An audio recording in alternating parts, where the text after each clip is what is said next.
प्रिय भक्तजनों, गोस्वामी तुलसीदास जी ने रामचरितमानस रामायण का नाम क्यों रखा, इसके संदर्भ में आज हम आपको बताएंगे कि इसका नाम रामचरितमानस तुलसी बाबा क्यों रखे।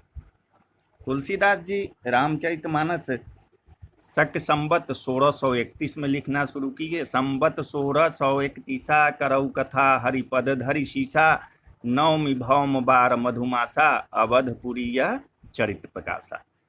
तुलसीदास ने जब रामचरितमानस की रचना की तब उनसे कोई संत ने पूछा, कोई आदमी ने पूछा कि बाबा आपने इसका नाम रामायण क्यों नहीं रखा, क्योंकि इसका नाम रामायण ही है।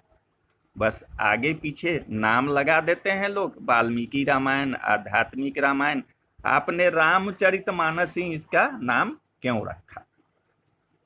तो तुलसी बाबा ने कहा कि रामायण और रामचरितमानस में एक बहुत बड़ा अंतर है। रामायण का अर्थ होता है राम का मंदिर, राम का घर।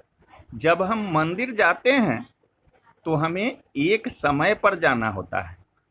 मंदिर जाने के लिए हमें नहाना पड़ता है, हमें अच्छे अच्छे वस्त्र, साफ सुथरा वस्त्र पहनने पड़ते हैं, फल फूल नैवेद्य के लिए सामान खरीदना पड़ता है, धूप दीप खरीदना पड़ता है, क्योंकि मंदिर में हम खाली हाथ नहीं जाते, कुछ फूल फल साथ लेकर जाना होता है।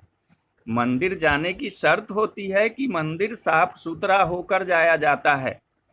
और मानस का अर्थ होता है सरोवर। सरोवर में ऐसी कोई शर्त नहीं होती, न समय की पाबंदी होती है, न जाति का भेद होता है। केवल हिंदू ही सरोवर में स्नान कर सकता है, कोई भी हो, कैसा भी हो। और व्यक्ति जब मैला होता है, गंदा होता है, तभी ही वो सरोवर में स्नान करने जाता है। माँ की गोदी में अगर बालक गंदा भी अगर बैठ जाता है तो माँ को कोई तकलीफ नहीं होती है। तो तुलसीदास जो रामचरितमानस लिखे वो साधारण अवधी भाषा में लिखे, इसलिए जो शुद्ध हो चुके हैं वे रामायण में चले जाएं, और शुद्ध होना चाहते हैं तो रामचरितमानस में आ जाए। राम कथा जो है वो जीवन के दोष को मिटाती है। रामचरितमानस ही नामा, सुनत श्रवण पाइये विश्रामा। रामचरितमानस तुलसीदास जी ने जब किताब पर ये शब्द लिखे तो आरे में रामचरितमानस ऐसा नहीं लिखा, खरे में लिखा रामचरितमानस।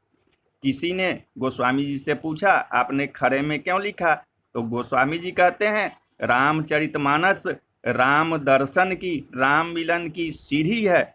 जिस प्रकार हम घर में रंग रोगन कराते हैं तो एक लकड़ी की सीढ़ी लगाते हैं, उसी प्रकार जिसे हमारे यहाँ नसेनी कहते हैं, जिसमें डंडे लगे होते हैं, गोस्वामी जी कहते हैं रामचरितमानस जो है वो भी राम मिलन की सीढ़ी है, जिसके प्रथम डंडे पर पैर रखते ही राम जी के दर्शन होने लगते हैं। अर्थात यदि कोई बालकांड ही पढ़ ले तो भी उसे राम जी का दर्शन हो जाएगा, और कोई उत्तरकांड पढ़ ले तो भी राम जी का दर्शन हो जाएगा। तो बोलो सियावर रामचंद्र।